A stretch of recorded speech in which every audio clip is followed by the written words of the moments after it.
pero hoy estamos en un tiempo especial que lo vamos a compartir ahora. Estamos comenzando lo que se llama la fiesta de Sukkot.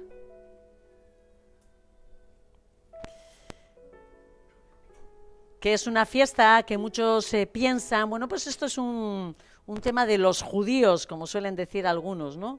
Estas son las fiestas de los judíos. Pero me gustaría que abriésemos nuestra Biblia en Éxodo, en el libro de Éxodo, en el capítulo 34. El Señor declara estas fiestas como las fiestas de Yahvé.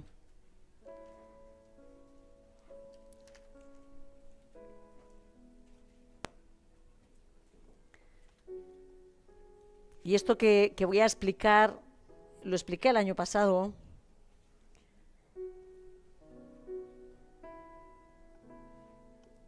Pero como siempre repite mucho mi marido, es bueno repetir las cosas.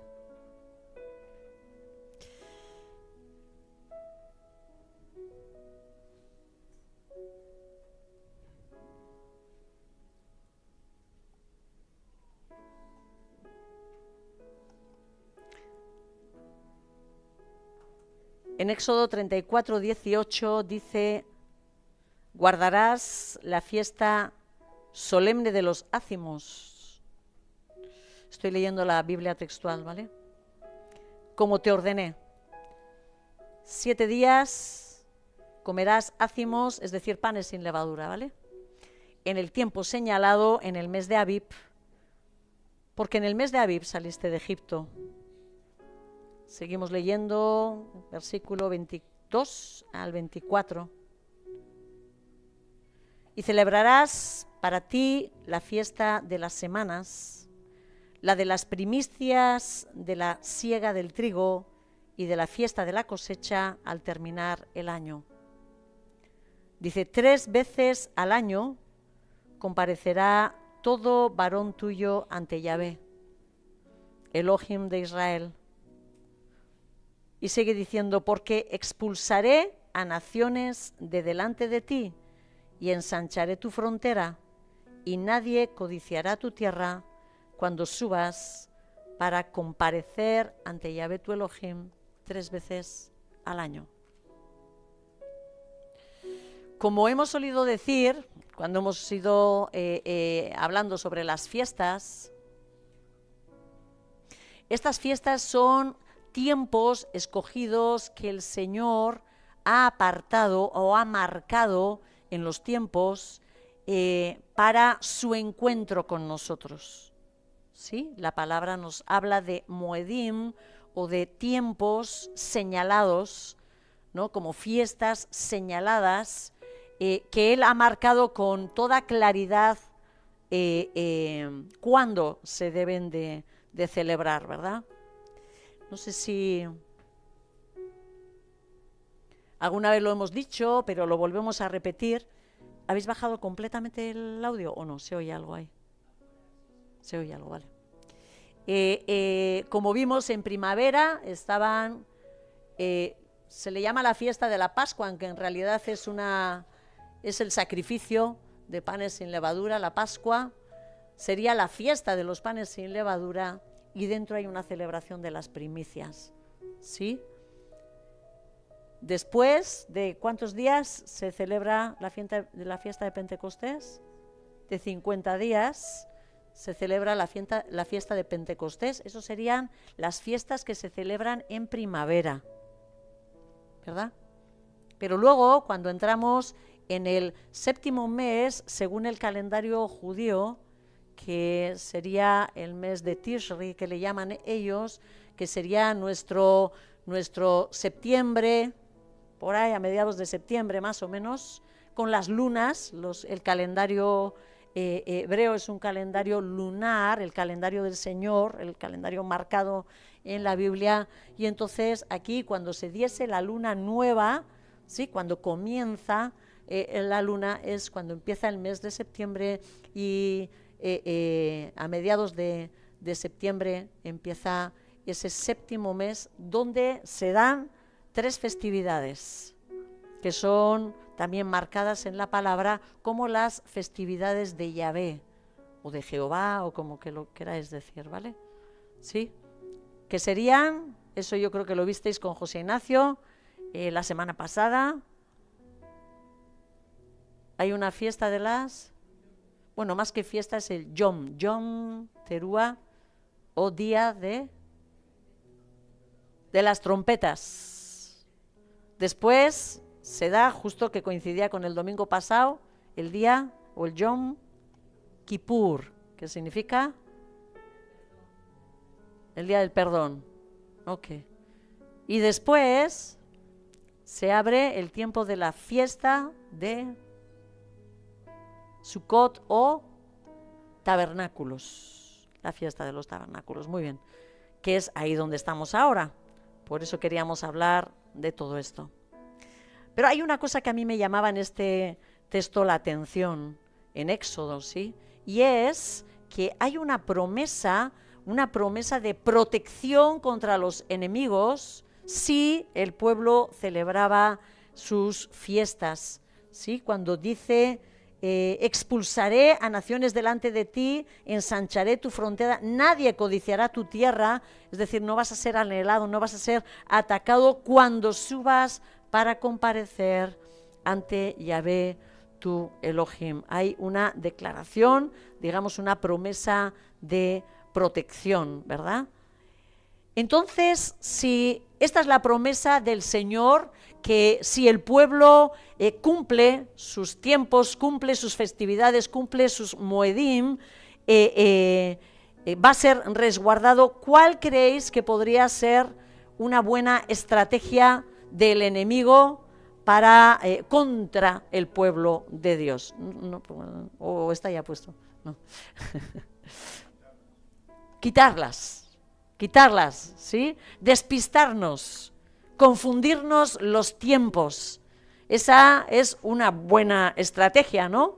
Si el pueblo del Señor está protegido, si Él cumple con esos tiempos de encuentro con el Señor, entonces van a ser protegidos. Los confundimos los tiempos y este pueblo ¿qué va a quedar? Completamente desprotegido, ¿verdad? Pues eso es lo que el enemigo ha hecho a lo largo de la historia, confundir todos los tiempos. De hecho, hoy en día no tenemos claro ni cuáles son las fiestas, porque ha habido un prejuicio contra el pueblo judío, ¿verdad? Hay una especie de, prejuicio, menosprecio al pueblo judío y a todo lo que a él le rodea, ¿no? Entonces hemos calificado todo lo que son las fiestas que el Señor dio a su pueblo como las fiestas de los judíos, y entonces es mejor que no nos metamos en eso, ni tengamos mucho interés en esa palabra, ¿verdad? Porque total, eso es algo de ellos, ¿no? Una estrategia establecida a lo largo del tiempo. Quizás simplemente lo menciono por encima, no sé si Denia, que me había ayudado a preparar, estoy quizás tapando todo. Sí, haya puesto todas las citas. En el Salmo 74:8, por ejemplo, le tenemos a Asaf, que es el que ha escrito el Salmo, y está declarando en medio de ese Salmo, en el 74:8, ¿sí? Como el enemigo lo que hizo fue eliminar esas fiestas, ¿no? Dice la Biblia textual: venid y eliminemos todas las fiestas de Dios de sobre la tierra, como esa estrategia, ¿no? O asimismo, en el libro de Daniel capítulo 7, versículo 25, donde hay una profecía que se está hablando del anticristo, ahí mismo se dice como que este anticristo intentará cambiar los tiempos y la ley. ¿sí? Como esa estrategia, ¿verdad? Vamos a confundir los tiempos y la ley, ¿no? Así que esa siempre ha sido una estrategia de nuestro enemigo contra el pueblo de Dios, ¿no? Él sabe que estaríamos protegidos, ¿no?, si cumpliéramos esas fiestas. Hay un evento recogido, por ejemplo, en la historia. Aquellos que hayáis estudiado o aquellos que en su momento habéis estado en la escuela bíblica que teníamos, donde explicábamos cómo sobre Alejandro Magno, como estudiando el libro de Daniel, precisamente, donde aparecen todas las profecías sobre los imperios, ¿sí?, en esos monstruos que él ve, y ahí veíamos cómo de los descendientes, no descendientes, sino los sucesores, aquellos que sucedieron a Alejandro Magno, cuando este hombre toma el imperio, crea ese imperio griego, lo extiende. Este hombre murió muy joven, no se sabe cómo murió, pero se explica en la historia que cuatro de sus generales tomaron gobierno detrás de él y se repartieron todo lo que era el imperio, porque este hombre había ganado en muy poquito tiempo, así que imaginaros quién apoyaba a este Alejandro Magno, en muy poquito tiempo el control de gran parte del mundo conocido, ¿sí? Así que dentro de esos descendientes, de esos cuatro, de esos cuatro, sucesores que tomaron el control, digamos, se dividieron el imperio, había uno que era Seleuco, y este gobernó parte de lo que es la tierra de Siria, si no me equivoco, ¿vale?, más hacia el norte. Este Seleuco fue a tomar la zona sur y él tomó la tierra amada. Él entró, digamos, en todo lo que era Israel, la tierra de Israel. Y de hecho Dios castigó a su pueblo a través de un descendiente de este Seleuco, ¿vale? Y llegó Antíoco Epífanes IV, aquellos que os gusta la historia, un tal Antíoco Epífanes IV, que fue aquel que tomó lo que es Jerusalén y entró en gobierno. Lo primero que hizo es entrar en el templo, ese templo sagrado, ese templo que los judíos lo tenían con ese cuidado absoluto por su santidad, ¿sí? Y lo que hizo fue erigir dentro de él una estatua al dios, no recuerdo exactamente el que ellos tenían, me viene Zeus, pero no creo que es Zeus.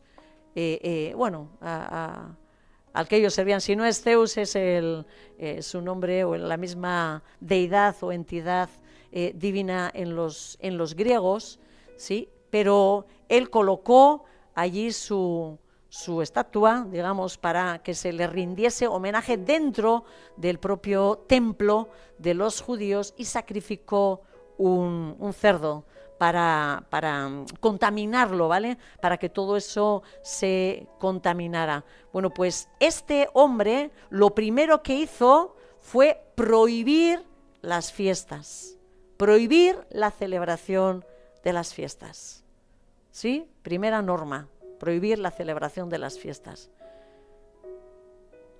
¿Algunos venís de la Iglesia Católica, de trasfondo católico? Muchos, ¿no? Dentro de esas Biblias se encontraba los libros de los Macabeos. ¿Os suena eso, aunque sea? Vale, es que esta familia fueron aquellos que se levantaron en contra de todo lo que este Antíoco Epífanes IV había establecido. Y fueron ellos los que levantaron toda una revolución para que esto cayera, para que las fiestas de los judíos volvieran a tomar el sitio que tenían que tener y volver a santificar el templo. Esto ya, historia, me he ido por otro lado, ¿vale? Pero estrategia, a lo que voy, estrategia del enemigo, estrategia de aquellos que eran muy dirigidos, voy a decir, por este enemigo, ¿sí? De hecho, a Antíoco Epífanes lo toman como un anticristo, ¿verdad? Y estrategia, derribar las fiestas, quitar las fiestas de en medio, ¿vale? Pero después, que igual nosotros decimos, bueno, pues ya todo quedó solucionado, no. Hacia el año 300 hubo un emperador romano que es muy conocido para el mundo cristiano. Y se cuenta en la historia como que este señor, dicen los historiadores, que quizás se bautizó o se convirtió al final de sus días. Pero es que este señor entró en medio de la historia del cristianismo, ¿sí? A pesar de no ser un cristiano. Lo que todos los historiadores tienen claro y dejan bien claramente recogido es que este emperador llamado Constantino, este hombre era un adorador del sol invicto, que se dice, ¿verdad? Así que, curiosamente, no sé si os podéis imaginar cuál es la fecha en la que el mundo celebraba la fiesta al dios Sol. ¿Os podéis imaginar más o menos cuándo podría ser? Es el momento en el que los días van a comenzar a ser cada vez más largos. En verano dicen por ahí. Ahí es cuando ya son más largos. ¿Cuándo empiezan a volver a crecer? En diciembre, ¿sí? La festividad del sol, del dios Sol, o el sol invicto, como le llamaban, era el 25 de diciembre, ¿sí? Y este emperador, apasionado por el sol invicto, en el cual él creía, influyó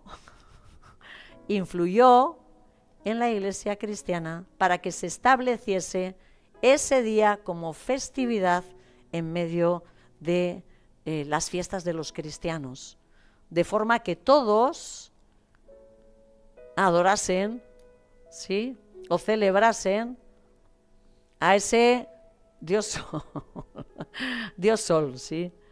O metieron dentro del cristianismo el posible celebración, digamos, de ese nacimiento de Jesús, lo cual, como vamos a ver dentro de un momentito, no podía ser en aquellos tiempos, ¿vale? Cosa que cualquier historiador, si queréis mirar en el internet, hasta el Google os lo dice, ¿vale? Y no podía ser así, ¿verdad? Así que este hombre metió festividades que eran festividades a sus dioses justo en estas fechas. Por ejemplo, la festividad al dios Jano, que es el dios de las puertas, el dios de los cambios, el dios de la incertidumbre, el cual tenía dos caras, una cara joven y una cara vieja, ¿sí? Como que lo viejo queda en el pasado y lo nuevo mira hacia adelante. Adivinar cuándo se celebraba la festividad de este dios. ¿Quién se atreve a decirlo? ¡Ah! Sí, ese 31 de diciembre, es cuando se celebraba, el mundo celebraba la festividad al dios Jano, ¿sí? Ese dios de nuevos tiempos, de esa puerta abierta, ¿verdad?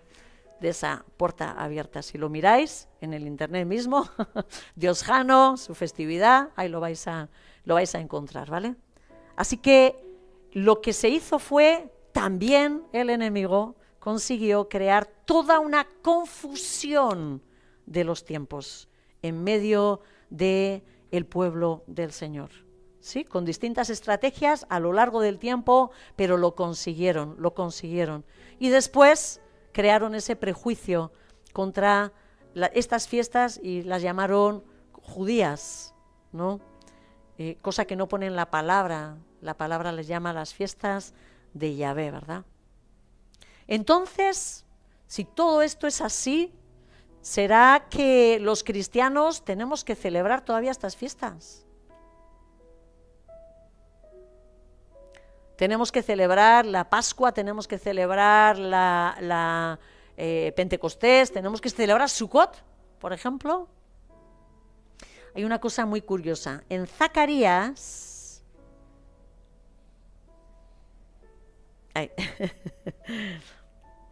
en Zacarías, en el capítulo 14, es una profecía que Zacarías da del tiempo del final. Y algunos la establecen como en el tiempo del milenio, cuando Jesús dicen esté gobernando aquí en la tierra. Zacarías 14, versículo 16, está hablando de ese tiempo en el que la presencia de nuestro Señor Jesucristo esté aquí. Dice, y sucederá que todos los que sobrevivan de las naciones que vinieron contra Jerusalén, está hablando de esa última batalla, todo esto también está en Apocalipsis mismo, ¿verdad? Esa última batalla que se haga contra Jerusalén, dice que los que sobrevivan de las naciones subirán año en año a postrarse ante el Rey, ante Yahvé Sebaot, o el Dios de los ejércitos, ¿sí? Y a celebrar la solemnidad de los tabernáculos. Y dice, y acontecerá que los de las familias de la tierra que no suban a Jerusalén para postrarse ante el Rey, Yahvé Sebaot, no tendrán lluvia sobre ellos, etcétera, etcétera, ¿vale? O sea, de lo que está hablando es que aún en tiempos en los que el Señor Jesucristo esté ya reinando físicamente en Jerusalén, aún entonces el Señor está convocando a las naciones a celebrar la fiesta de Sukkot o tabernáculos. Qué curioso, qué curioso, ¿no? A mí eso me hace pensar, en su momento me hizo pensar de que quizás eran fiestas que nosotros mismos los teníamos que tener muy en cuenta, sobre todo en el entendimiento que son tiempos especiales y que por algo están tan perseguidos por el enemigo a lo largo de la historia. Sukkot, para algunos una palabra nueva, para algunos otros ya un poco más escuchada. La sukkah, que es en singular, sukkah es la palabra en singular, Sukkot es la palabra en plural. La sukkah es una enramada. Esto que veis aquí sería una sukkah, ¿sí? Una enramada, normalmente pues tiene palos, ¿vale? Aquí está colgada del techo porque tenemos techo. La sukkah normalmente lo que está haciendo referencia era a esas chabolas, a esos chozas, vamos a decir, que establecían los israelitas mientras que vivieron en el tiempo a lo largo del desierto, ¿vale? Y esas mismas estructuras al final las usaban también para guardar animales allí, ¿sí? Como un establo, por ejemplo, ¿sí? Así que durante esta fiesta, de hecho, en la actualidad, los judíos que celebran esta fiesta, ellos montan sus sucas en los balcones o patios, ¿no? Si tienen algo exterior, porque la clave es poder ver las estrellas en ese intento de tomar entendimiento de lo que vivieron el pueblo judío mientras que estaban en el desierto, ¿verdad? Así que si esta sukkah pudo tener un formato como de establo, ¿esto a qué os suena? ¿Sí? Puede ser que tenga algo que ver. Vamos a ver, vamos ahí. Yo sé que esta fiesta apunta a varias realidades, pero yo encuentro dos, las más destacadas. La primera suca, voy a decir así, la primera suca, la primera tienda que el Señor Dios de los cielos ordenó construir a su pueblo, haciendo una réplica de lo que había en los cielos, ¿sabéis cuál es?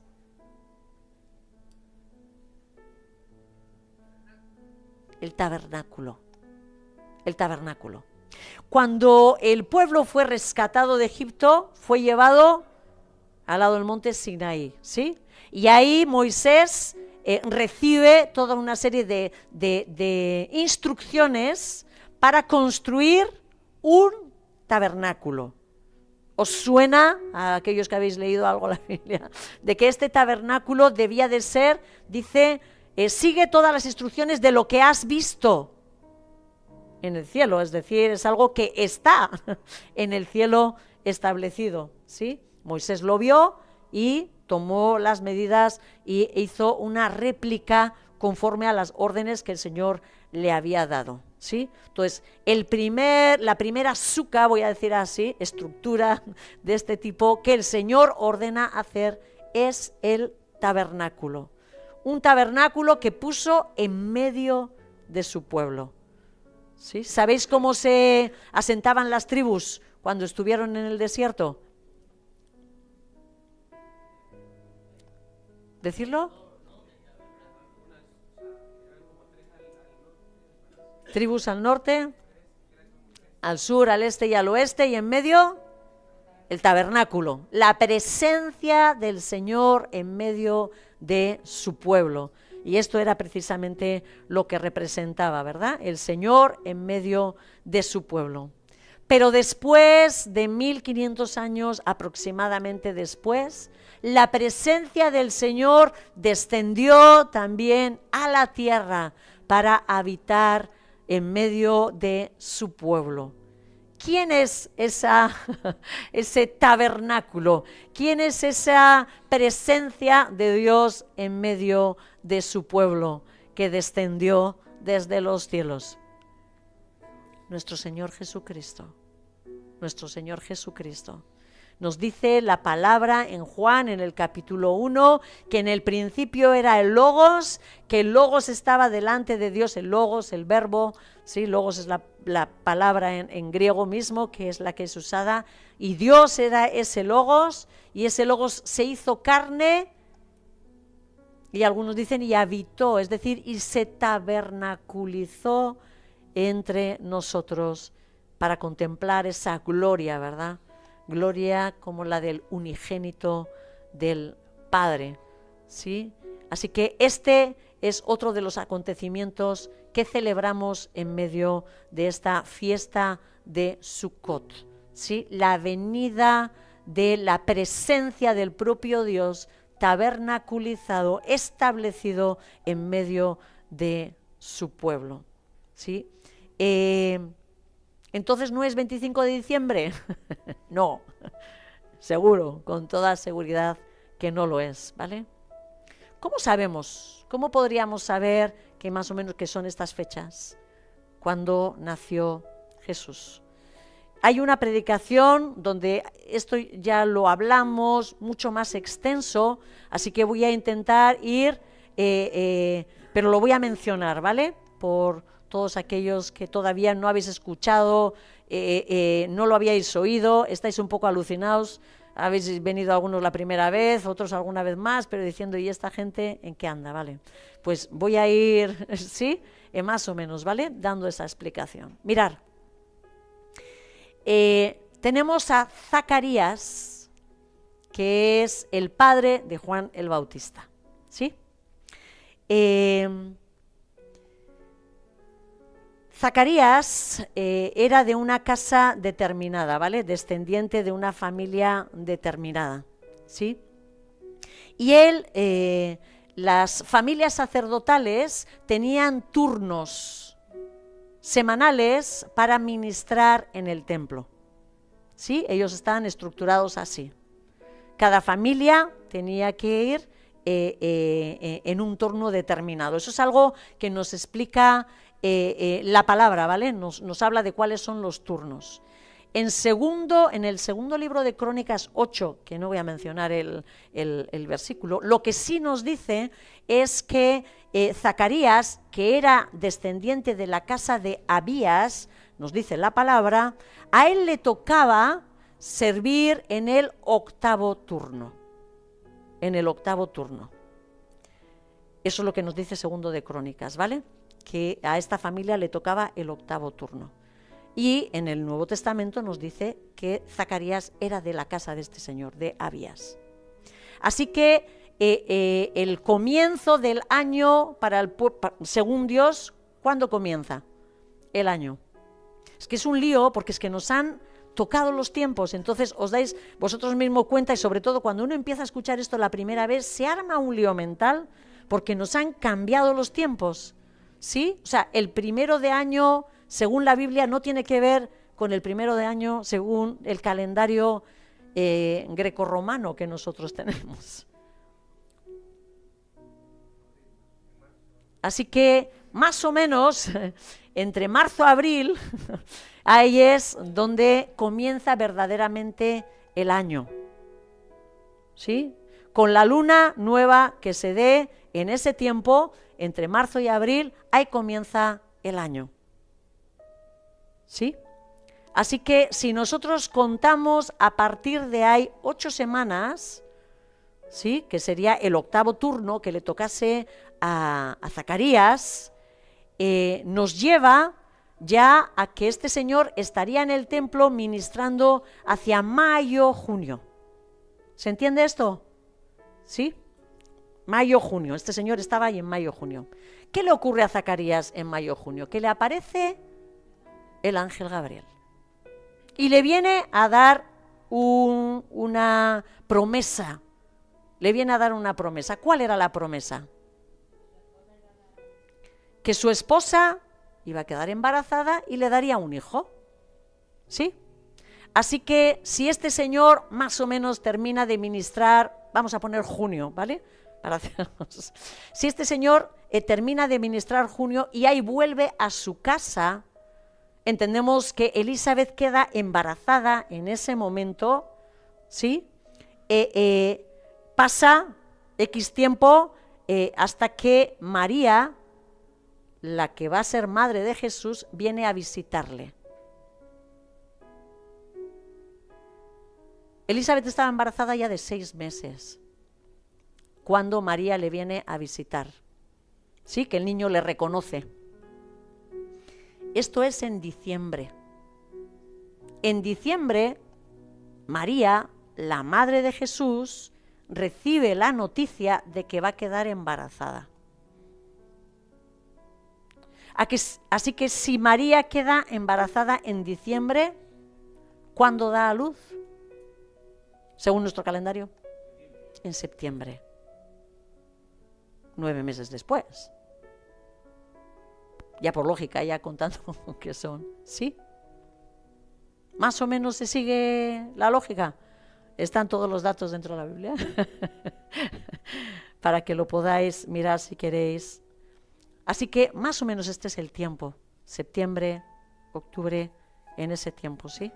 En el que correspondería a estas fechas. Por eso hemos decidido, como iglesia, decir, pues vamos a celebrar y vamos a declarar la venida de nuestro Señor Jesucristo en estas fechas. En estas fechas. Y la otra de las cosas a las que apunta la fiesta de Sukkot, lo vamos a comprender si nosotros entendemos las prácticas nupciales que tenía o que tiene, no sé si todavía tiene, el pueblo judío. Las jóvenes judías se solían casar en la pubertad, jovencitas, muy jovencitas. Normalmente con varones más mayores que ellas, bastante más mayores que ellas, ¿verdad? No importan, Y aunque las uniones se solían basar en cuestiones económicas o sociales, más que en cosas románticas, yo creo que esto es algo que nos ha metido Hollywood, que se ha dedicado a... Y ahora ya no entendemos que pueda haber un matrimonio sin el flechazo, sin esas cosas. Bueno, ya hoy en día ya no se entiende muchas otras cosas más que no quiero mencionar o pensar, ¿verdad? Pero en la palabra también vemos, ¿sí?, situaciones, digamos, de amor y de pasión en el matrimonio, así como está recogido en el libro de Cantar de los Cantares. ¿Cuántos habéis leído el libro de Cantar de los Cantares? ¿Sí? ¿Algunas de las visitas habéis leído Cantar de los Cantares? ¿No? Vale. Es un libro que a algunas personas les parece muy fuerte porque es como muy erótico el libro, ¿vale? O sea, es muy erótico, a uno le sorprende, dice, ¿qué hace esto en la mitad de la Biblia?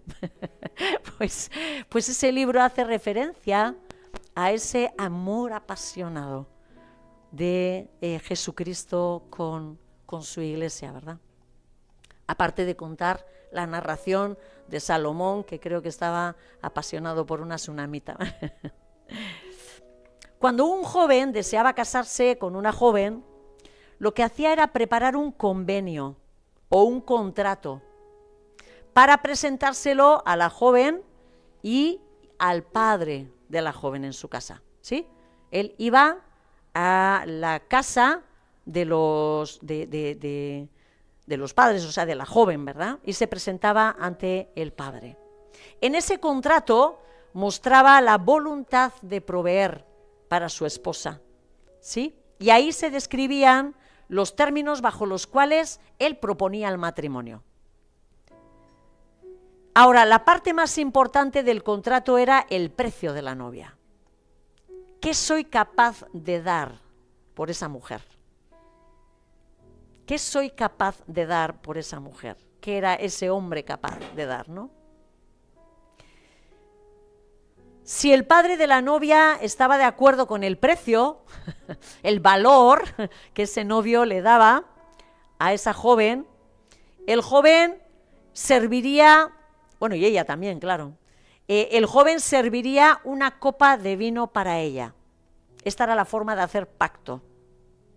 Y si ella aceptaba el vino y lo tomaba, eso significaba que ella aceptaba la propuesta. Sí, quiero casarme contigo. Ahora creo que luego se suelen, en estos tiempos, bueno, ya no sé si en estos tiempos no se hace nada. Bueno, eso, dejemos estos tiempos que andamos revueltos. Pero no hace mucho creo que se entregaban anillos, ¿no?, de compromiso. Anillos de compromiso, los más formales, ¿sí? Los llamados esponsales eran ese compromiso mucho más firme que el compromiso de hoy, ¿no? Una vez que la novia bebía la copa de los esponsales, se sellaba el pacto entre ellos, eso quedaba ya establecido. Y esto ocurría en un ritual que le llaman, bueno, a mí me gustan estas cosas, ¿vale? Por si a alguno le gusta, lo digo. Kiddushim. Esto viene de la palabra kadosh, que significa santo, ¿verdad? Y lo que estaba hablando era como que la joven virgen quedaba consagrada para ese hombre, ¿sí? Quedaba consagrada. Ella ya había sido establecido precio para ella. Así que ella de alguna forma quedaba ya apartada para él. A partir de ese momento, la novia iría velada. Se colocaba ya un velo e indicaba de esta forma que, estaba, tengo aquí puesto, fuera de mercado. Es decir, ningún otro joven debía ya de fijarse en ella. ¿Sí? Era una mujer que ya había quedado escogida, separada, exactamente. ¿Vale? Luego el novio le presentaba también a la novia unos obsequios especiales. El propósito era mostrar el precio del novio por la novia, pero también estaba destinado para recordarle, para que esta mujer, que iba a haber un periodo de tiempo muy largo donde no le iba a ver, ¿sí?, se acordase de él. Ambos tenían preparativo que hacer durante todo este tiempo de noviazgo, que no tiene nada que ver con lo que nosotros conocemos, ¿sí? En este tiempo de separación, ¿sí?, todos tenían que trabajar. El mayor trabajo era el del novio. ¿Qué tenía que hacer el novio? Iba a preparar morada, iba a preparar la casa para ella, iba a preparar esa cámara nupcial donde iba a recoger a su amada, ¿verdad? Y normalmente lo hacía en la casa del padre. ¿Sí? Se extendía con las indicaciones, y entiendo que la ayuda del padre, extendían ahí la casa para que pudiera vivir el matrimonio. Ahora, el novio podía ir por la novia solo cuando el padre había determinado que sí, que ya estaba bien hecho y bien preparado ese lugar para ella, ¿sí? Una vez que el nuevo hogar estaba listo, entonces llegaba de pronto, sin aviso, el novio para buscar a la novia, a la cual se le suponía que estaba esperándole para cuando él llegara. ¿Cómo se relaciona? ¿Cómo se relaciona este proceso del matrimonio en ese antiguo Israel con Jesús y su iglesia? En todo, en todo. Es tan precioso verlo, ¿verdad? Cuando Jesús estaba con sus discípulos en la última cena, Él les ofrece esa alianza nueva que quiere hacer con Él, ¿verdad? Él les dice: esto es mi sangre del nuevo pacto que por muchos es derramada para perdón de pecados, ¿sí? Esto sería como el pacto de matrimonio que Jesús está ofreciendo, digamos, a su pueblo, ¿verdad? Sería como la copa de los esponsales, ¿sí? Y también declara el precio de la novia, el precio de la novia. ¿Cuál es el precio de esa novia que declaró Jesús? ¿Cuál es el precio nuestro, hermanos? Su vida, su sangre, ¿verdad? Su sangre poderosa, ¿sí? Así que cuando los discípulos aceptaron esa copa, los discípulos aceptaron el pacto, se comprometen con Jesús, ¿sí? ¿Y qué dijo Jesús según ocurrió esto? Dijo: yo os digo que no volveré a beber más el fruto de la vid desde esta hora hasta el día en el que lo beba de nuevo con vosotros en el reino de mi Padre, ¿verdad? Lo dice Jesús. Así que estaba anticipando ya, como diciendo: cuando yo venga y os recoja para celebrar esas bodas del Cordero, allí brindaremos y beberemos delante de nuestro Padre, ¿verdad? La novia, la iglesia, quedó consagrada a Jesús, esperando esa venida, que Él volviera, ¿no? Y Jesús volvió a la casa del Padre. ¿Para qué? ¿Qué les dice Jesús a sus discípulos cuando está hablando con ellos en esa última cena?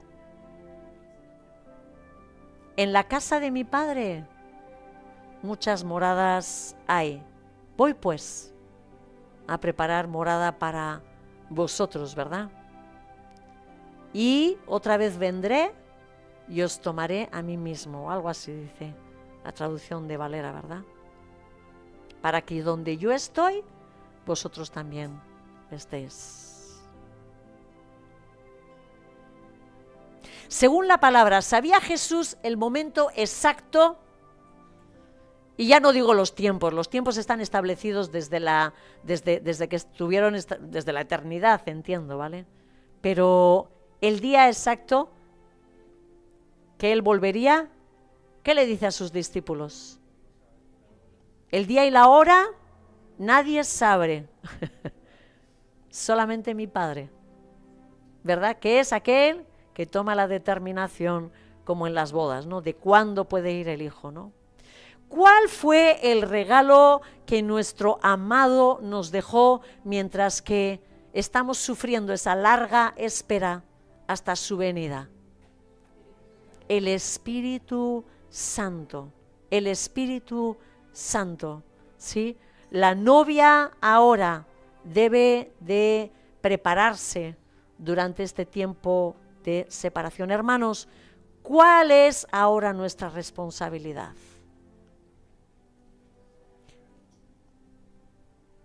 Hemos cantado y a su esposa se le ha concedido que se vista de lino fino, este es el vestido, para recibir al rey.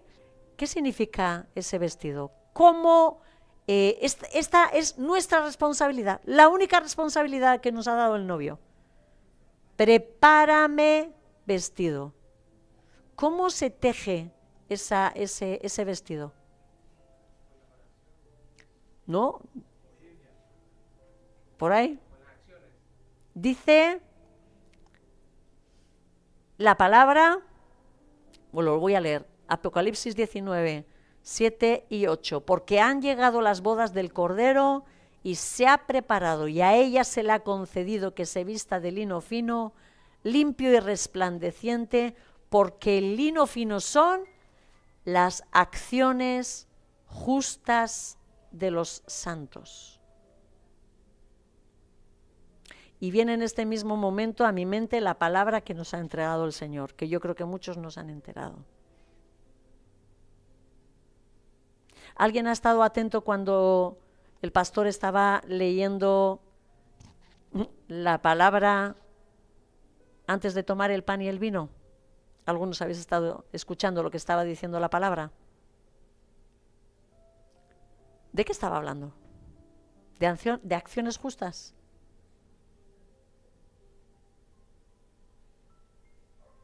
¿Iglesia? Ya los invitados ahí os libráis. Casa de oración. ¿De qué estaba hablando esa palabra que hemos recibido? ¿De acciones justas? De brutal injusticia. De terrible injusticia. Estaba hablando de cosas muy fuertes. De despojar a la viuda, al huérfano. ¿Sabéis lo que nos está diciendo nuestro Señor Jesucristo? ¿Qué creéis que nos está queriendo denunciar nuestro Señor Jesucristo? No estamos listos. ¿Qué traje estamos tejiendo? Casa de oración.